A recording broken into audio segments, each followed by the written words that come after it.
RTL Online TV। त्यतिखेर 14 वर्ष प्रयोग गर्दाखेरि मेरो यो फोक्सो एकदमै ड्यामेज भएको थियो है। म लगभग त्यो मृत्यु शय्यामा पुगिसकेको व्यक्ति, त्यतिखेर मलाई ड्रग नखाऊ तिमी मर्दैछौ भन्नेवाला कोही पनि थिएन। कुनै कुनै फङ्सनमा पार्टीमा जाँदाखेरि मेरो साथीहरूले आफन्तजनहरूले कहिलेकाहीँ भन्ने गर्नुहुन्छ, सगुन हो यो त, नेपाली संस्कृति हो, थोरै 30 ml त खाँदा केही पनि हुँदैन भन्नुहुन्छ। अनि मलाई चाहिँ यस्तो मनमा लाग्छ, 14 वर्ष जुन चिज खाएर झन्डै म ओम शान्ति भए आज त्यही चिज खाऊ भनेर समाजका व्यक्तिहरूले भनेका छन्। मेरो साथीहरूले बेट लगाएका छन् बाजी। मेरो साथीहरू कतिजना सडक दुर्घटनामा उहाँले आफ्नो देह त्याग गरे, कतिजना यही धरानको सुधार केन्द्रमा छन्, कतिजना अझै पनि जेलमा मुद्दा चलानमा फसिरहेका छन्, अझै पनि उहाँहरू कुलत मार्गमा फसिरहेका छन्। तर मेरो सौभाग्य यो धरानको धनी मेरो जीवनमा अत्यन्तै ठुलो नौलो परिवर्तन र मान्यजनहरू, अहिले मलाई यस्तो लाग्छ धनले जीवनमा 1% पनि सुख शान्ति दिने वाला छैन, किनकि म त्यसको ज्वलन्त उदाहरण। आज कुनै पनि प्रकारको कमी धन दौलतमा हाम्रो घरमा छैन। आजसम्म 10 years भयो मैले ड्रग त टाढे जाओस् है, मैले एउटा सानो सुपारीको टुक्रा पनि मैले टोक्नु परेको छैन। र एउटा नयाँ रिजोल्युसन बनाउँछ होइन, भोलिदेखि म छिटो उठ्छु, भोलिदेखि म कम्ती रक्सी पिउँछु या त कम्ती सिगरेट खान्छु, भोलिदेखि म रिस गर्दिनँ, क्रोध गर्दिनँ भन्ने खालको रिजोल्युसन बनाउँछ। म समाजमा सुख शान्ति प्रेम र समृद्धिको स्थापनामा सदा तत्पर रहनेछु। म कुनै पनि प्रकारको व्यसन गर्ने छैन र अन्यलाई पनि व्यसनबाट मुक्त हुने प्रेरणा दिनेछु। म प्रकृति र पर्यावरण संरक्षण हेतु श्रेष्ठ योगदान दिनेछु। म वसुदैव कुटुम्बकमको भावनालाई आत्मसात गर्दै मानवताको सेवामा सदा तत्पर रहनेछु। आपके बारे में नहीं कह रहा हूँ, आप तो बहुत अच्छे समाज से, इमोशनल भी, स्थूल भी, yeah. So there is an outside world, there is an inner world. दूसरी बात कहना प्यार से बेटा टीवी पर, वो टीवी तो छोड़ेगा नहीं, तभी तो डांटना पड़ता है ना। आधा घंटे के बाद भी आप उसको कहना, और प्लीज फ्रस्ट्रेट नहीं होना। इसका मतलब ये है, हम जिस चीज को समाज में प्यार और शांति का कंट्रीब्यूशन देना चाहते हैं, उसका लिमिट हमारा आधा घंटा ही है। उसके बाद पता है मम्मी का तो पौड़ा चढ़ जाता है, बीपी चढ़ जाता है। मार्गमा एउटा कुसङ्गमा लागेर आफ्नो जीवनको झन्डै मैले 14 वर्ष ड्रग एडिक्सनमा मैले बिताएँ र समाजमा अत्यन्तै परिचित एउटा परिवारबाट मेरो जन्म भयो, जुन परिवारको एकदमै राम्रो इज्जत र छवि छ। त्यो हुँदा पनि सबै कुराहरूको उपभोग गर्दा पनि धनको पनि कुनै कमी थिएन। त्यो सबै हुँदा पनि शान्तिमा चाहिँ एकदमै अभाव भएको मैले फिल गरेँ। म मात्रै होइन, मेरो परिवार र साथै मैले चिनेका मेरो आफन्तजनहरू बाहिरबाट जति एउटा स्वस्थ अनि बाहिरबाट जति हामी सम्पन्न परिवारका देखे तापनि भित्रबाट कता न कता रिक्त भएको मैले देखेको छु। र त्यसै सन्दर्भमा शान्तिको खोजी गर्ने क्रममा भौतिकको चरम सीमालाई मैले पार गर्दै घुम्ने, लाउने, फिर्ने, खाने जति पनि हामीलाई त्यो दैनिक उपभोग वस्तुहरूको आवश्यकता पर्छ, सबै कुरा भोग्दै पनि शान्तिको प्राप्ति भएको थिएन।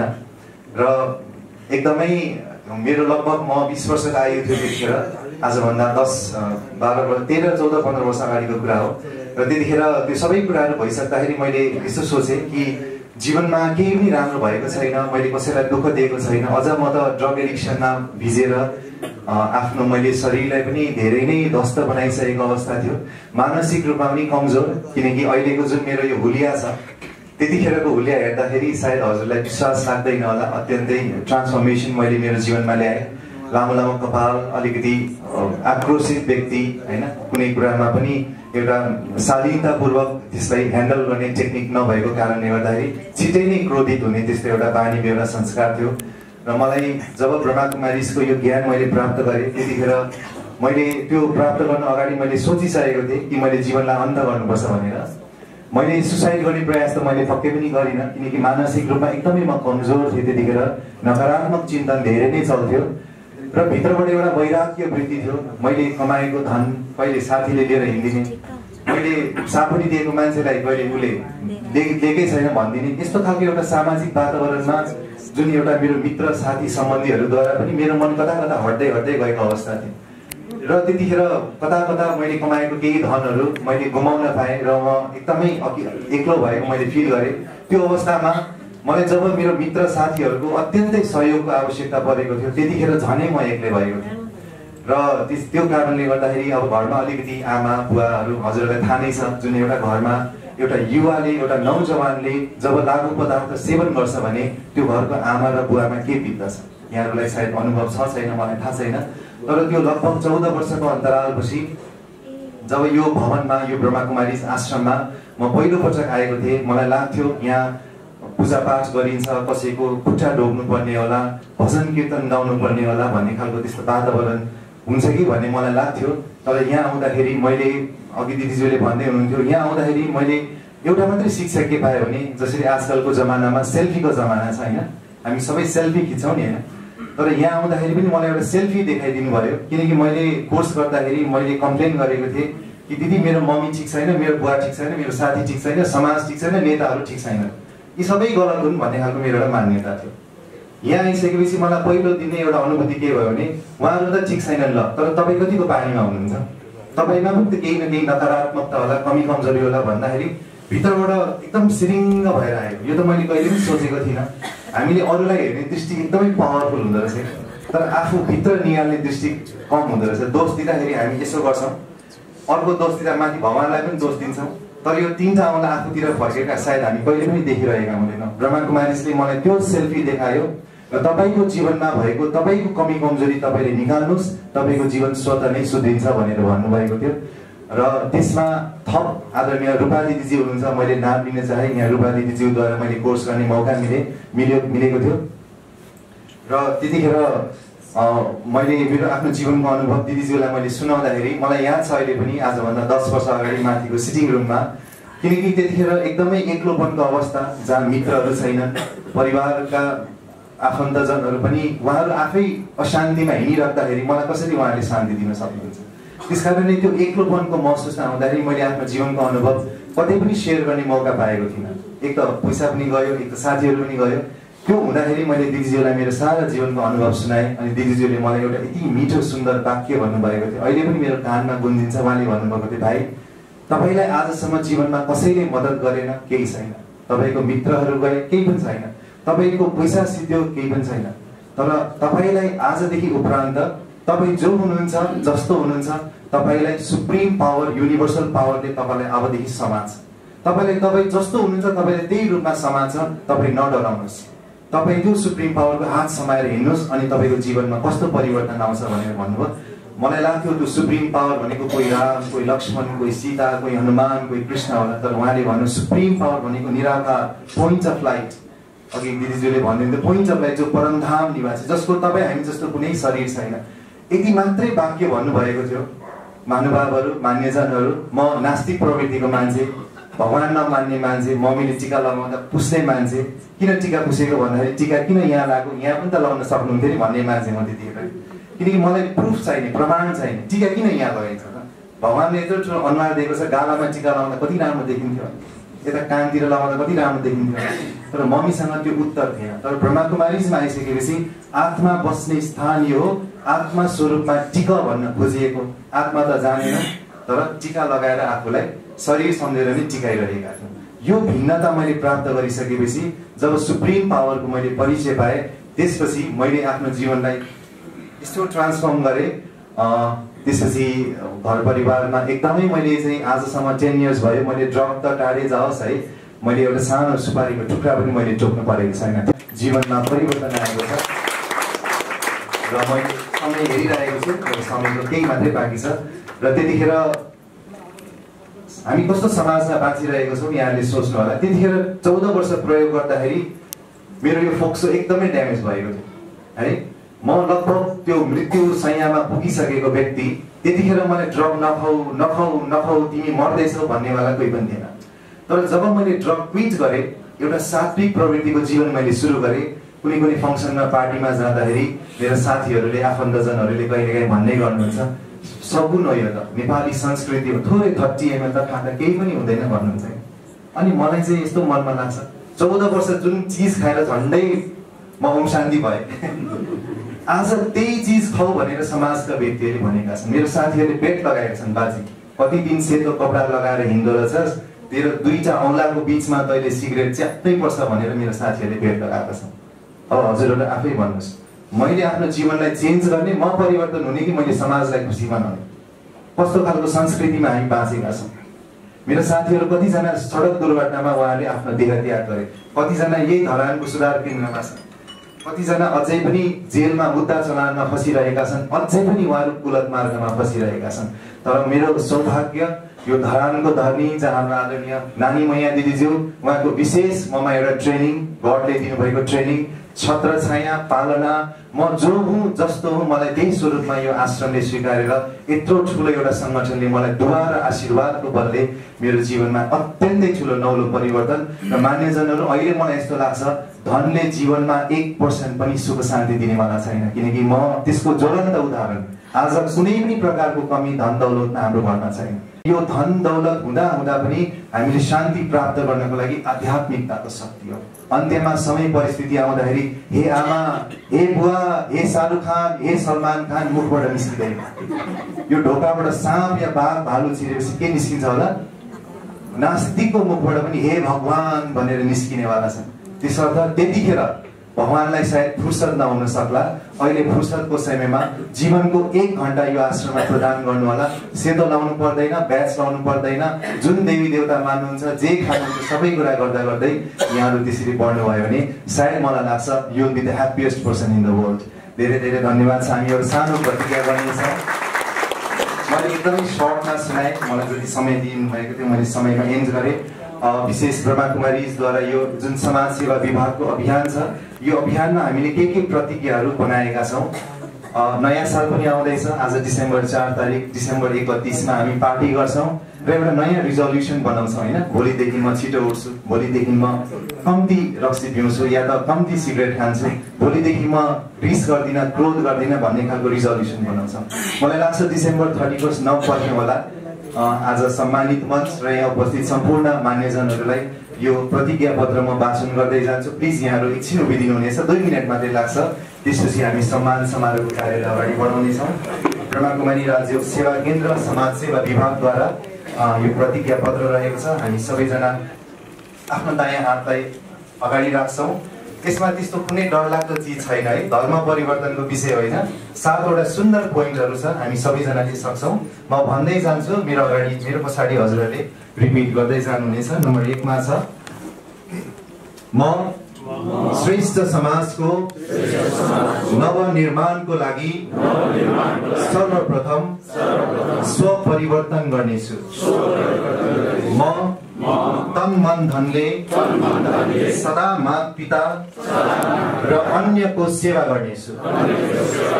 म समाजमा सुख शान्ति प्रेम र समृद्धिको स्थापनामा सदा तत्पर रहनेछु। म कुनै पनि प्रकारको व्यसन गर्ने छुइनँ र अन्यलाई पनि व्यसनबाट मुक्त हुने प्रेरणा दिनेछु। म प्रकृति र पर्यावरण संरक्षण हेतु श्रेष्ठ योगदान दिनेछु। म वसुदैव कुटुम्बकमको भावनालाई आत्मसात गर्दै मानवताको सेवामा सदा तत्पर रहनेछु। म मनको शान्ति तथा विश्व शान्तिको लागि राजयोग मेडिटेसनको नियमित अभ्यास गर्नेछु र अरूलाई गराउनेछु।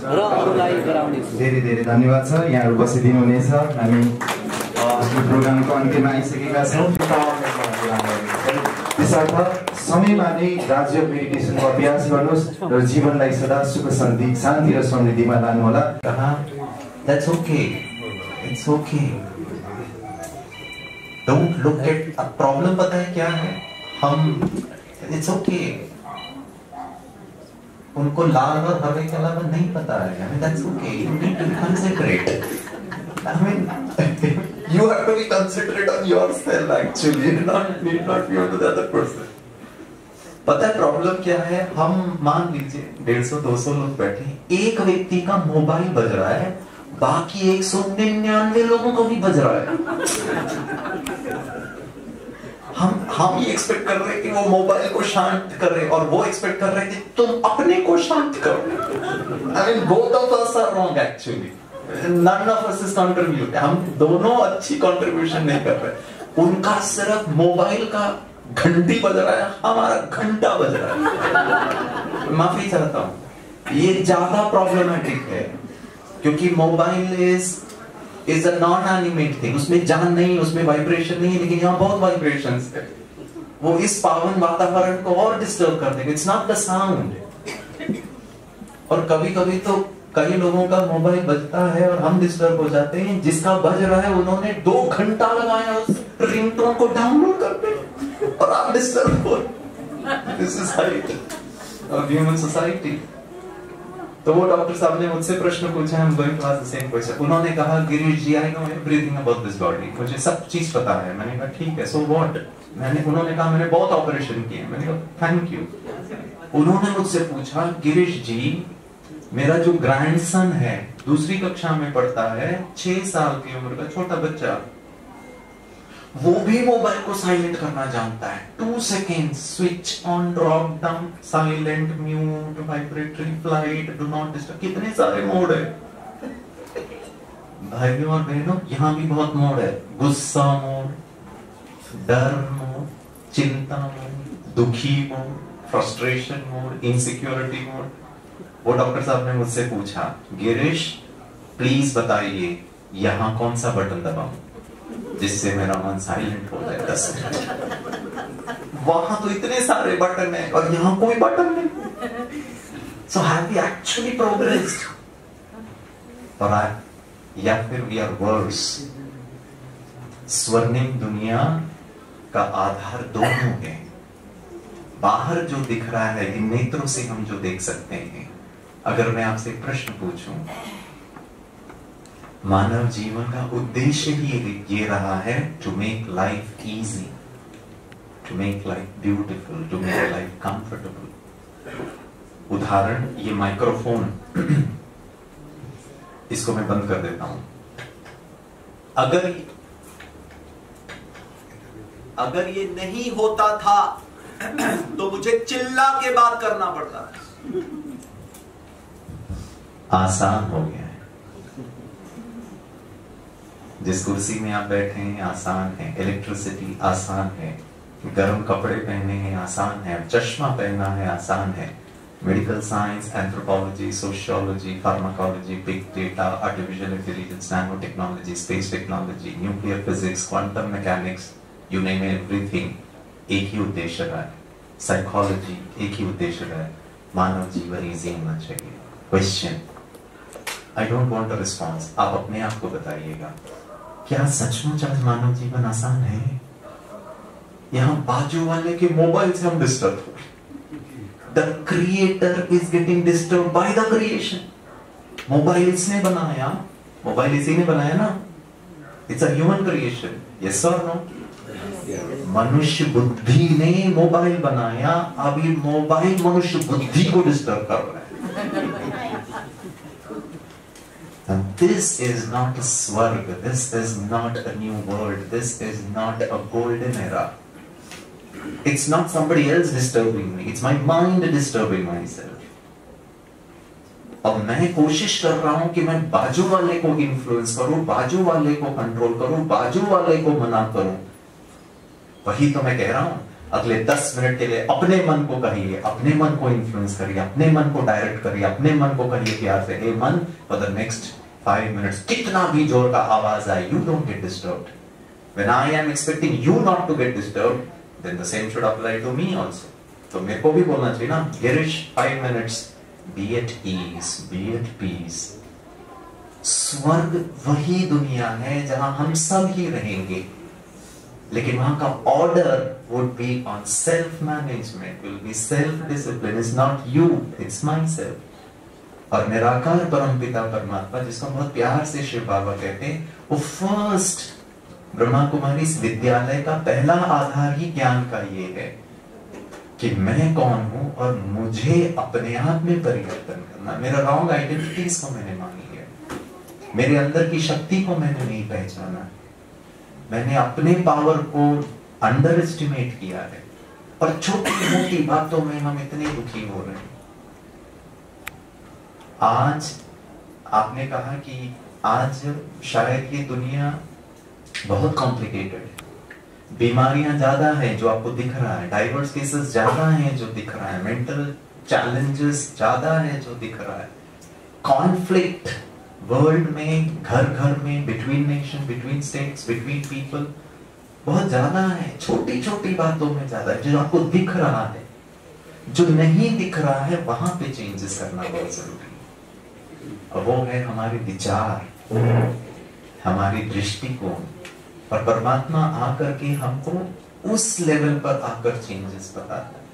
और इसीलिए मुझे ब्रह्मा कुमारी संस्था बहुत अच्छी लगती है, क्योंकि शायद जो बहुत जरूरी है, but it is the most neglected. आज मैं यहाँ के लिए आ रहा था, आप भी यहाँ आ रहे थे, तो मैं तो काफी प्रिपरेशन किया। I was going through what I need to speak. मैं यहाँ आने के पहले आई टुक अ शावर। वैसे टॉप फ्लोर खाली है, लेकिन फिर भी नारियल तेल लगाया।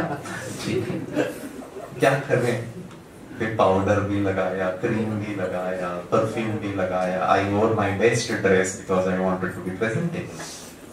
आप सबने भी शायद लगभग आगे पीछे कुछ ना कुछ किया होगा। आई मीन लिटिल और मोर। क्वेश्चन, गिरीश ने यहाँ आने के पहले मन को कितना प्रिपेयर किया? शारीरिक तौर पे तो बहुत प्रिपरेशन है, मानसिक लेवल में हमारा क्या प्रिपरेशन था? शायद मैं जब यहाँ आ रहा था और पार्किंग स्पेस नहीं मिल रहा था और सामने भी एक गाड़ी आया, तो मैंने सोचा कहाँ पार्क करता है तू?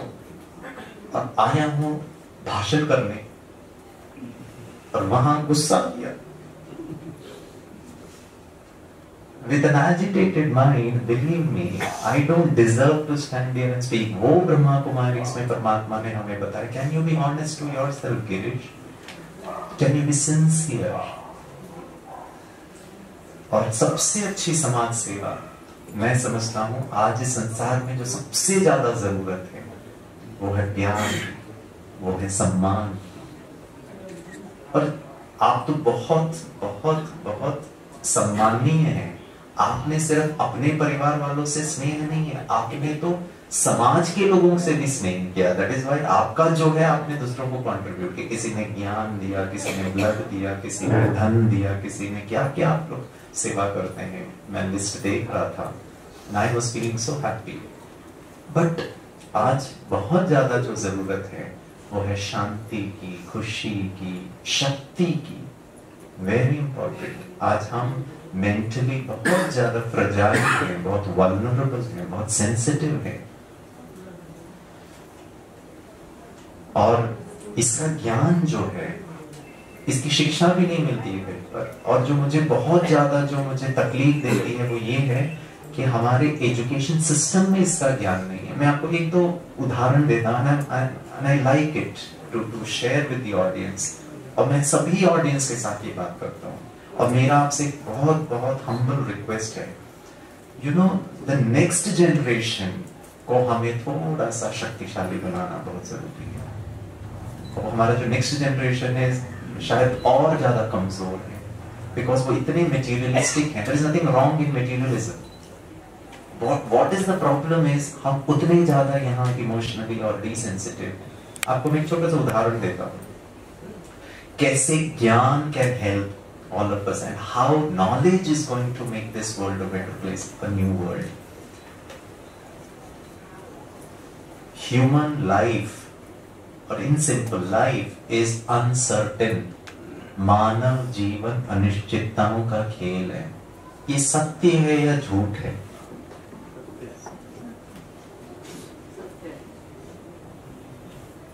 नहीं, 3 ऑप्शन हो सकता है, या तो सत्य है, नहीं है, और तीसरा हाँ, तो कुछ बोलिए प्लीज। अच्छा, जिन हमारे वंडरफुल ऑडियंस को लगता है सत्य है, प्लीज हाथ ऊपर उठाइए। Those who think it is truth, fantastic. जिनको लगता है नॉट ट्रुथ, हाथ ऊपर उठाइए। बहुत अच्छा। जिन्होंने अभी तक हाथ नहीं ऊपर उठाया है, वो कौन सा कैटेगरी? सबसे dangerous category. Anyway, we'll leave it. Okay. So most of us believe that it is truth. I can be hopeful कि कल मेरा जीवन अच्छा होना चाहिए, कल आने वाला पूरी दुनिया का जीवन अच्छा होना चाहिए। I can prepare, I can organize, I can plan कर सकते। गारंटी नहीं है, ठीक है ना? क्वेश्चन, मनुष्य चिंता क्यों करता है भविष्य को लेकर, जबकि गारंटी है? You can not control tomorrow. मनुष्य घबराता क्यों है भविष्य को लेकर? आज हमारे बच्चे एग्जाम के रिजल्ट को लेके क्यों घबराते हैं? हर घर में मम्मी एग्जाम बच्चे का है, टेंशन सबसे ज्यादा किसको है? क्या बात है? तो पता है बच्चा क्या होता है? मम्मी तू ही लिख दे एग्जाम, अगर तुमको इतना ज्यादा टेंशन मुझे तो यू बेटर राइट। लेकिन मम्मी लिख नहीं सकती, लेकिन मम्मी टेंशन जरूर दे सकती है बच्चे को। And this is not a good mother, with due respect. अब ये अज्ञानता ही आज की दुनिया को कलयुग बनाता है। इट्स एन आयरन एज, जिसको शायद लिखा गया असतो मां सत्य गमया। हमको असत्य से सत्य की ओर लेके जाओ। असत्य ये है कि आप unnecessarily Girish is worrying for tomorrow. कर लीजिए बैठ के जितना चिंता करना। अगर चिंता करने से कल का दिन अच्छा हो सकता है तो मैं कर लेता हूँ। I can get a PhD in चिंता। लेकिन अच्छा होगा नहीं होगा, लेकिन हमको पीएचडी जरूर है। I mean this is futile, this is अज्ञानता है। तो ऐसी छोटी छोटी बातें, जब मुझे आज से 28 इयर्स पहले मेरे को लगता था कि मैं बहुत पढ़ा लिखा हूँ, you know, I finish my post graduation Mumbai में। और आज भी कई लोग मुझे मिलते हैं ना, विद ड्यू रिस्पेक्ट, पता है क्या कहते हैं? तुम्हारे मम्मी पापा बचपन में ही मर गए होंगे, तुम बेचारे अनाथ हो गए होंगे, तुम्हारा जीवन बर्बाद हो गया होगा, इसीलिए ओम शांति। इस संसार में जितने सन्यासी हैं सब बेचारे, गुड फॉर नथिंग। उनमें कोई काबिलियत नहीं है, कोई इंटेलिजेंस नहीं है, कोई गुण नहीं है, कोई कर नहीं पाए जिंदगी में, इसीलिए वाइट धारण कर लिया और चले भगवान की। ये भी एक बहुत गलत मान्यता है। लेकिन मैंने देखा है, इन वीडियो में मैंने देखा, ब्रह्मा कुमारी सेंटर में देखा, आप माउंट आबू आइए, हम दीदी आपको निमंत्रण देंगे। मैं जब पहली बार माउंट आबू गया था 1998 में, और जब मैंने वहां का मैनेजमेंट देखा तो मुझे लगा कि जो मैंने पढ़ाई किया ना एमबीए में 2 साल, इनके सामने फेल है। कोई किसी को ऑर्डर नहीं दे रहा है, कोई किसी को मीटिंग नहीं कर रहा। It was so smooth, it was so systematic. And these sisters, बहनें और माताएं। मैं आपको एक दूसरा सत्य बताता हूं। मुझे लगता था before I join Brahma Kumaris, मुझे लगता था मुझे अपने जीवन पर संपूर्ण नियंत्रण है। I thought I have complete control of my life. Only realized that man can only control 3 things. मनुष्य सिर्फ 3 चीजों पर ही संपूर्ण नियंत्रण कर सकता है। Number 1 is my thoughts. Alarm के लिए अच्छा है, but that's okay, relax. If you can smile at someone's ringtone, आप पास हो गए। If you can find meaning to your presence here, that's okay. Because I can only, हाँ वो 3 चीजें मैं बता देता हूँ। First, मेरा मन। दूसरा, इस मन के द्वारा जो मैं एटीट्यूड क्रिएट करता हूँ, इसको हम दृष्टिकोण कहते हैं। The images that these thoughts create. Number 2 and number 3, the actions derived out of these 2. अर्थात मनसम, जो मैं सोच रहा हूं, मेरा दृष्टिकोण और उससे होने वाले मेरे कर्म। ये 3 चीजों पर ही हम नियंत्रण, संपूर्ण नियंत्रण कर सकते हैं। अनफॉर्चुनेटली मैं कंट्रोल करने का प्रयास कर रहा हूं अपनी पत्नी को, हो गया कल्याण। I am trying to control my children, I am trying to control my surroundings. और जो चीज पर, और ये सत्य है, जिस चीज पर मेरा संपूर्ण नियंत्रण होना चाहिए, बहुत दुख के साथ कहना पड़ रहा है, इस पर ही मेरा नियंत्रण नहीं है। एंड बचपन से लेकर मैंने पीजी कर लिया, मेरी मम्मी ने मुझे नहीं बोला बच्चे बैठ 5 minutes check and change your thoughts from negative to positive. No, उन्होंने पता क्या कहा, physics, chemistry, mathematics, history, geography, English, nothing wrong, but एक चीज जो मिसिंग है ना, इस पर भी तो 5 मिनट्स। क्या मेरा अपने हाथ पर संपूर्ण नियंत्रण है? सेकेंड क्वेश्चन, क्या आपका हाथ आपका सदा सुनता है? नहीं। वहां पर पानी का बोतल रखा है, मुझे प्यास लग रहा है और मैं हाथ बढ़ाता हूं, तो क्या मेरा हाथ बोलेगा जा आज स्ट्राइक पर है, नहीं काम करूंगा, तेरे को जो करना है कर ले? Will your hand not listen to you? Yes और नो? या 100%। एक ही कंडीशन में नहीं सुनेगा, मेरे को स्ट्रोक होगा, paralysis, my hand will not listen. You will have to help me get one, and you will get an award for social service because I cannot, and you are helping me because I am disabled. मेरा पाँव मेरा सदा सुनता है, मुझे आपके पास आना है, आपको नमस्ते करना है, आपके पाँव छूना, आपसे आशीर्वाद लेना है, तो आई वॉक डाउन। ऐसे तो नहीं होगा ना गिरीश का पाँव बोलेगा नहीं आज मैं नहीं चलता, तुमको जो करना है कर लो। थर्ड क्वेश्चन, अगर मैं नॉर्मल हूं तो मेरा हाथ मेरा सदा सुनेगा, मेरा पांव सदा सुनेगा। प्रश्न, क्या मेरा मन मेरा सुनता है ऑलवेज? नहीं। बुरा मत मानिए, पैरालिसिस है।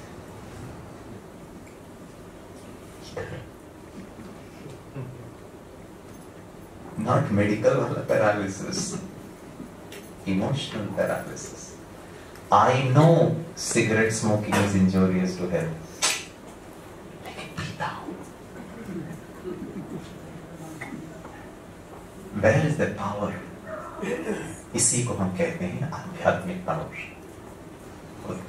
वीरेंद्र भाई कह रहे थे धार्मिक पावर, राज्य पावर, साइंस पावर, और जब वो बात कर रहे थे आपका मोबाइल बज रहा था तो मैं बोल रहा था mobile power. But one power, the reality of the spirit is equal to spirituality. आप सबसे, मैं बहुत छोटा हूँ आपसे, ज्ञान में भी, उम्र में भी, एक्सपीरियंस में भी, the way you have contributed, I have not done it. फिर भी एक छोटा सा रिक्वेस्ट है, हम थोड़ा सा इसका भी कंट्रीब्यूशन करें। Forget about the whole world. मैं जिनसे मिलूं, एटलीस्ट घर वालों के साथ, can I always be very peaceful, very respectful? कभी कभी है ना, मजाक में मैं कहता हूँ, जैसे दीदी मेरा परिचय दे रहे थे ना, इंटरनेशनल स्पीकर, ये अवार्ड, इतने कंट्रीज, ISRO, IIT, लंबा चौड़ा मेरा परिचय देते हैं, इनका भाषण एक बार सुन लो तो लोग खुश हो जाते हैं, इसका YouTube में है। मैं बैठ के सोचता रहता हूँ काश मेरी पत्नी भी ऐसा सोचती।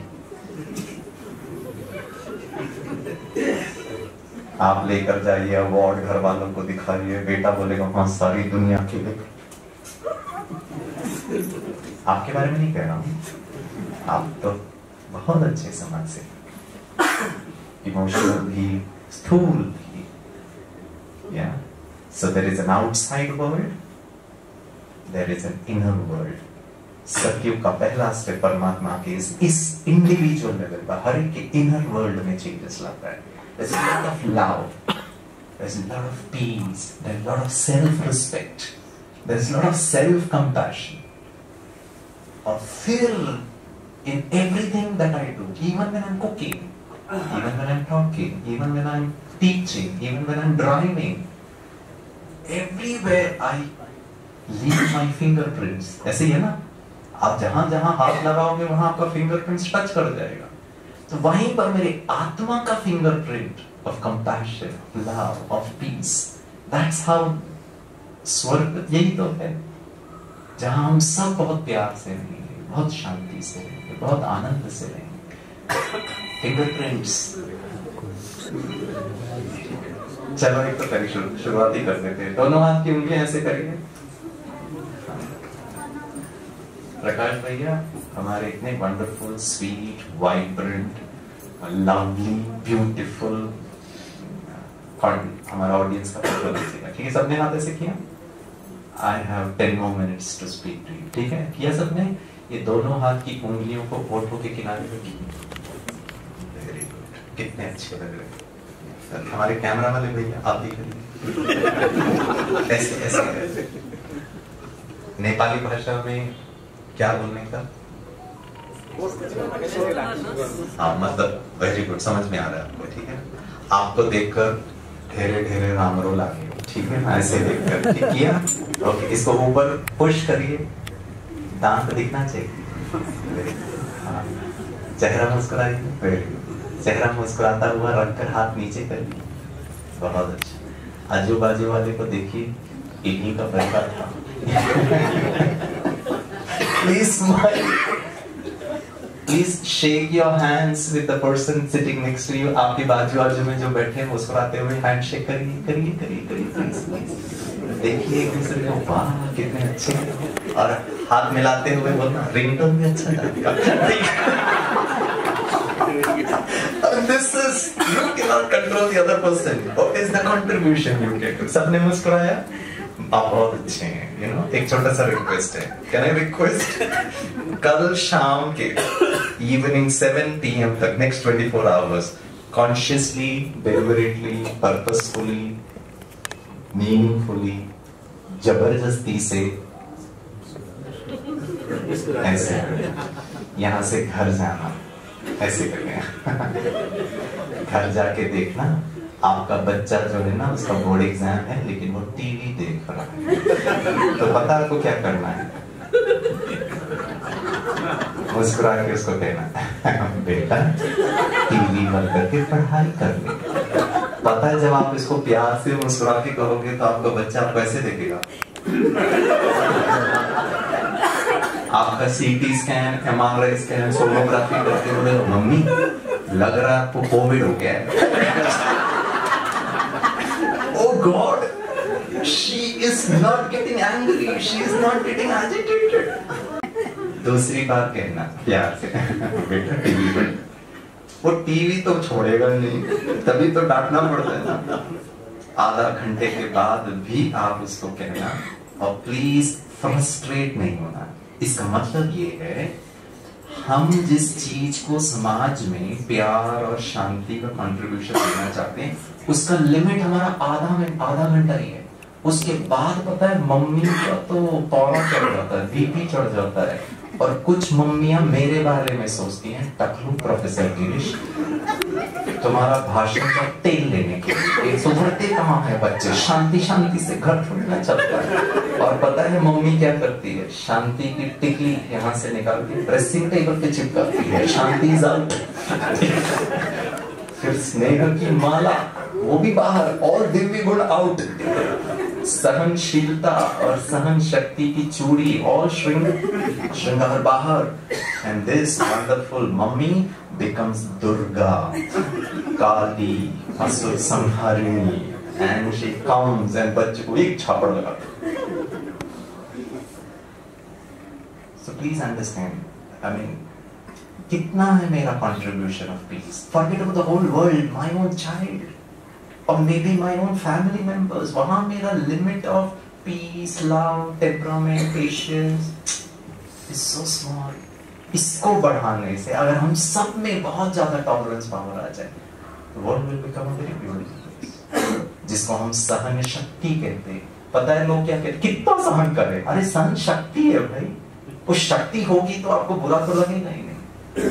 ठीक है, आधे घंटे के बाद प्लीज बच्चे को नहीं कहना, बेटा टीवी बंद करके पढ़ ले, कल बताऊंगी 7 बजे के बाद। You know what I realize? सदा खुश रहना is suffocating. सदा पीसफुल रहना इज सफोकेटिंग। ऐसा लगता है कि सुना दो गाली,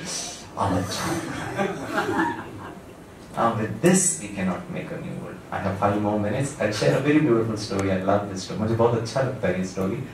जितने भी ऐसे प्रोग्राम्स होते हैं मैं शेयर करता हूँ। एक गांव में बहुत सारे घर थे।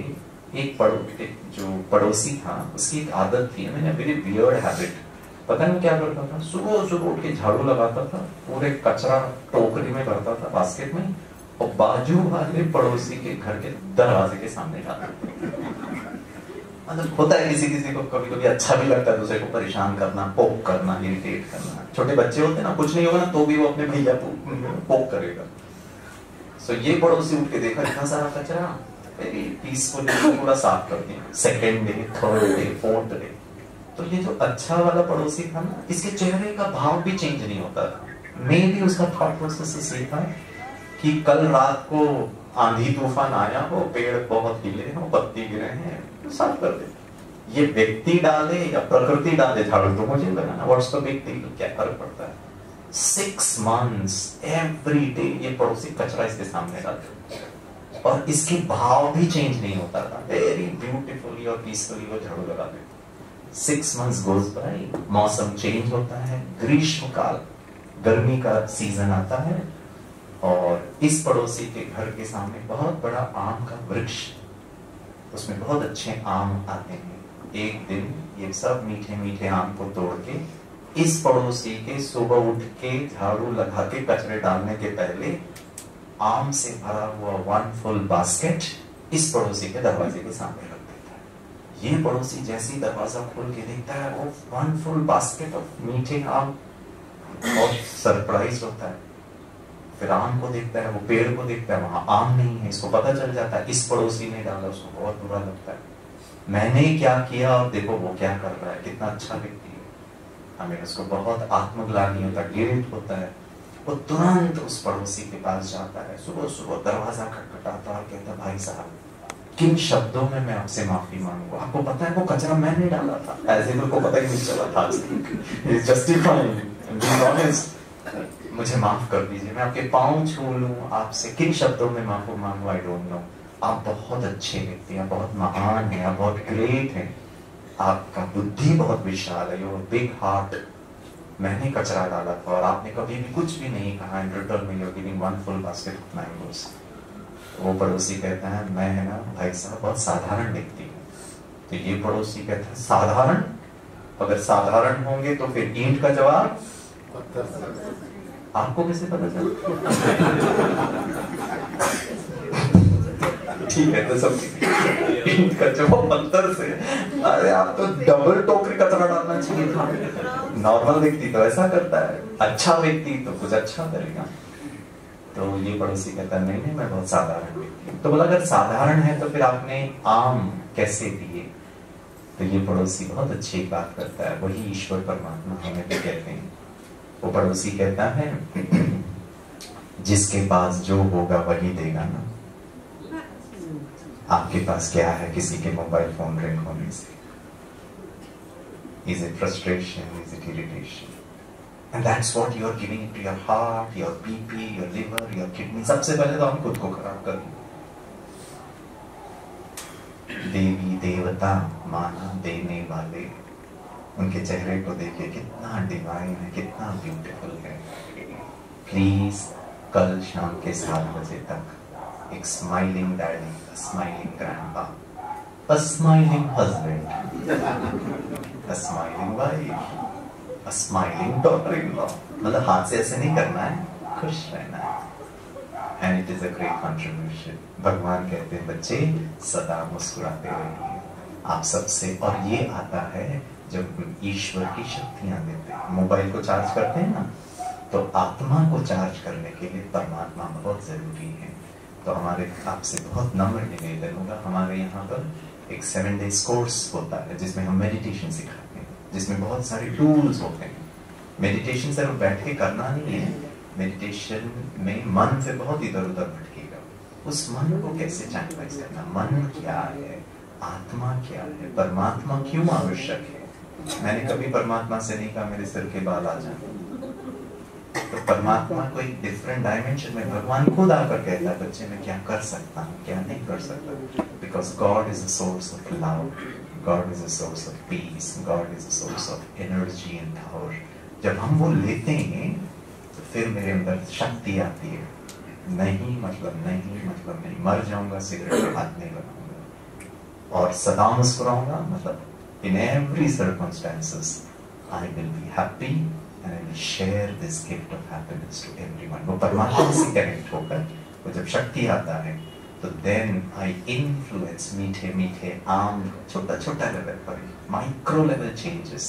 ठीक है, एक मैं आपसे प्रॉमिस ले सकता हूँ, लूं पक्का, हम अपने घरों में गुस्सा नहीं करेंगे घर वालों के साथ।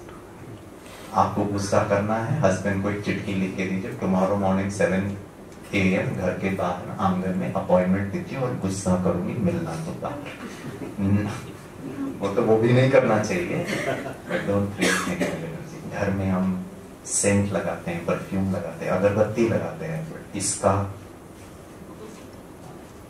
वो तो इसके लिए, लेकिन ये वाला एनर्जी, क्या हम अपने घरों को स्वर्ग बना सकते हैं? क्या हमारे किचन को स्वर्ग बना सकते हैं?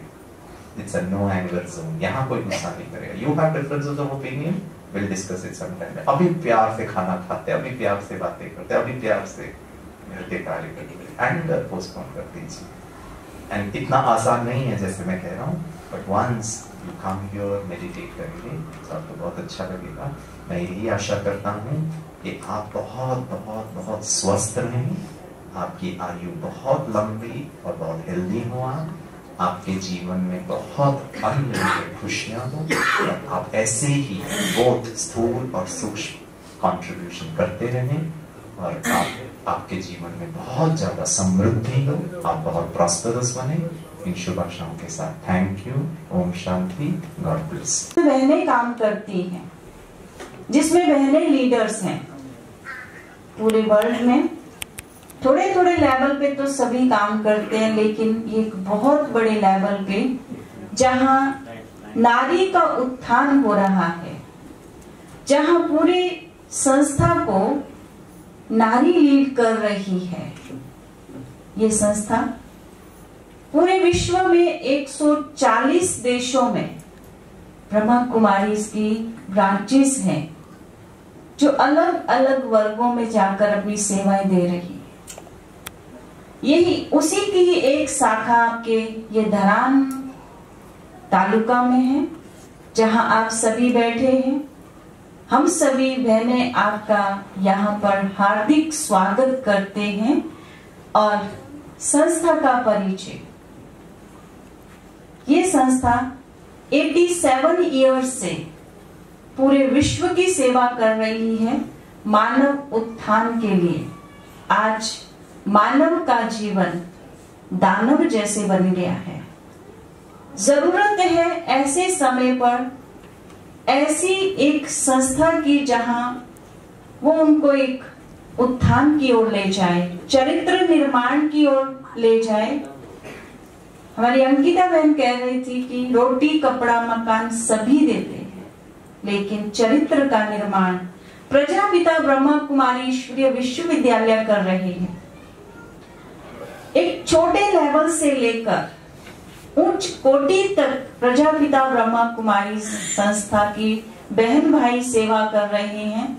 गरीब से लेकर अमीर तक, स्कूल से लेकर बड़े बड़े ऑर्गेनाइजेशन तक, बड़ी बड़ी कंपनीज, फैक्ट्रियों तक, बैंक्स तक बहनें पहुंच रही हैं।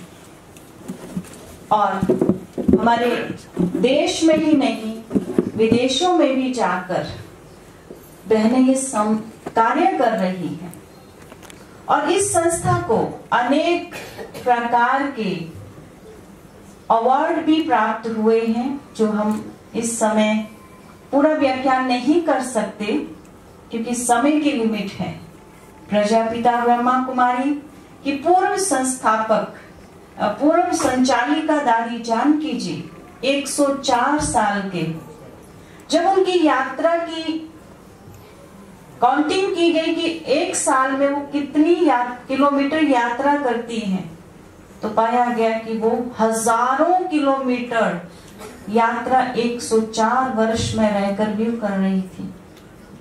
दादी जान की पूरे विश्व में एक पहली औरत थी, पहली महिला थी जो most stable mind in the world, उनको अवार्ड दिया गया था। कैम्ब्रिज यूनिवर्सिटी में लंदन में उनका साइंस ने रिसर्च की थी उनके ऊपर, और वो most stable mind in the world थी। ऐसे से बहुत सारी अचीवमेंट्स प्रजापिता ब्रह्मा कुमारीज को मिली हैं। प्रजापिता ब्रह्मा कुमारीज में 19 विंग्स बने हुए हैं। उन विंग्स का मोटिव है कि हम हर वर्ग तक पहुंचे, education, women, social, scientist and engineer, administrators, ऐसे 19 विंग्स काम कर रहे हैं ताकि हम हर वर्ग के लोगों तक पहुंचे, हर वर्ग के भाई बहनों को जाकर के हम मॉरल एजुकेशन, मॉरल वैल्यूज के ऊपर बताएं।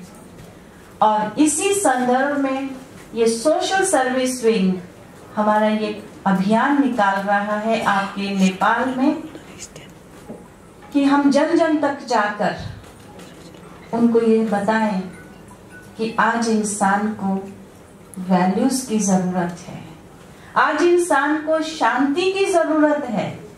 शांति का लेवल कम हो चुका है, दर दर जाकर के भटक रहे हैं। तो ब्रह्मा कुमारी संस्था जाकर ये सब काम कर रही है। ये काम निःशुल्क है। निःशुल्क हम बहनें अपनी सेवाएं प्रदान करती हैं जन जन तक जाकर, और आगे भी ये संस्था ऐसी ही सेवाएं निःशुल्क करती रहेंगी।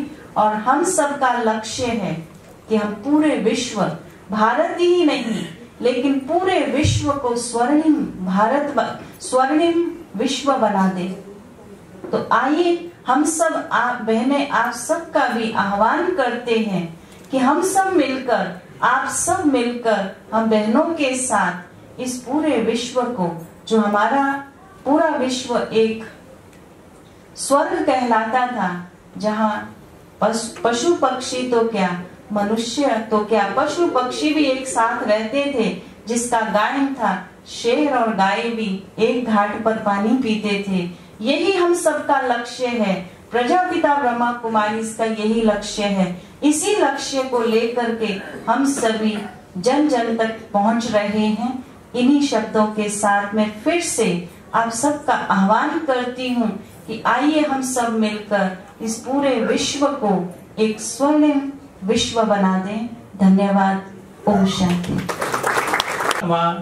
इस सृष्टिमा आएर हामी आत्माको पिता हुनुहुन्छ। उहाँले हामी आँखादेखि देख्न सकिँदैन, तर उहाँको शक्ति, उहाँको एनर्जी हामी महसुस गर्न सक्छौँ।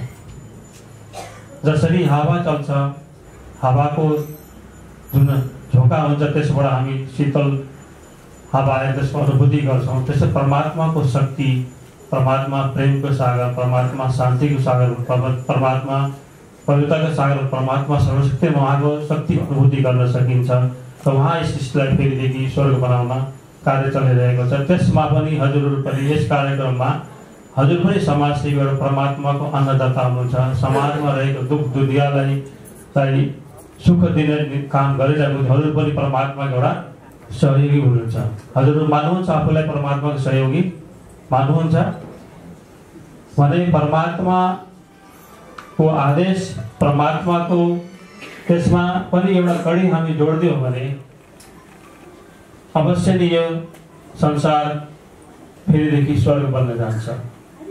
हजुरहरू समाजमा धेरै नै महत्त्वपूर्ण भूमिका निभाइरहनु भएको छ र साथमा अगर हामी त्यसमा आफ्नो जीवनमा स्वयंलाई पनि परमात्माको जुन आदेश छ मूल्यनिष्ठ समाज बनाउनको लागि, अर्थात् यसको थीम नै छ आओ हम मिलेर स्वर्णिम समाज बनाऊ। अर्थात् आध्यात्मिक मूल्य आधारित सेवाद्वारा समृद्ध समाजको स्थापना गर्नको लागि हामीले के कदम उठाउनुपर्छ भने त्यसमा हजुरले विचार गर्ने, हामीलाई पनि विचार गर्ने एउटा विषय रहेको छ। भने यस सृष्टिलाई परिवर्तन गर्नको लागि जसरी हजुरले आज पूर्ववक्ता सुमन भाइले भन्नुभयो प्रजापिता ब्रह्माको यसरी विश्वविद्यालय एउटा नैतिक उत्थानको लागि मानवमा दिव्य मूल्य धारण गर्नको लागि कार्य गरिरहेको छ। बोलने वाली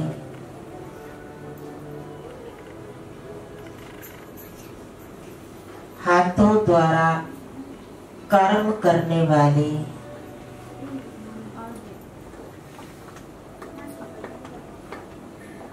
मैं चैतन्य शक्ति हूँ।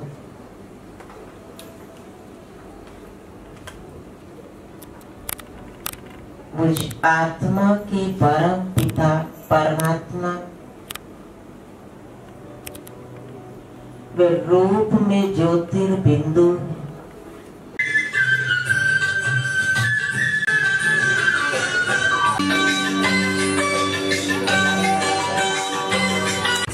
एक सुंदर विचार यो समाजलाई, यो देशलाई, यो राष्ट्रलाई स्वर्णिम बनाउने विचार आउन सकोस् सबैको जीवनमा। ज्योति स्वरूप